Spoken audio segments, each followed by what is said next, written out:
Eh, siyempre. Nung Utang ina. hindi ba, nung pinapano ako sa Olympus, no? Oh, Nung hinatid niya ako sa school. Ay! Gumagawang bigla. kanan. Diretso.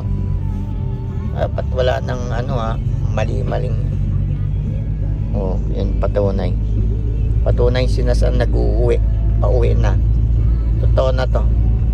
Yun na siya dun sa practice area yan. Totoo. Totoo. Kinakabahan nga kami dito sa totoo lang eh. Oh, babangka ba? Putsang ina.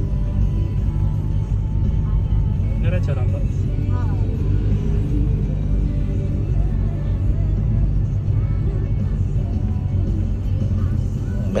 Menor.